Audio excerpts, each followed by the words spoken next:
I just want to meet you and tell you all these stories myself.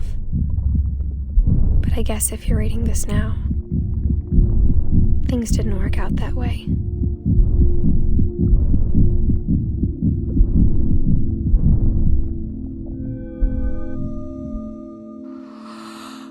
This is where your story begins. I'm sorry I won't be there to see it. It's a lot to ask, but I don't want you to be sad that I'm gone. I want you to be amazed that any of us ever had a chance to be here at all. Good luck.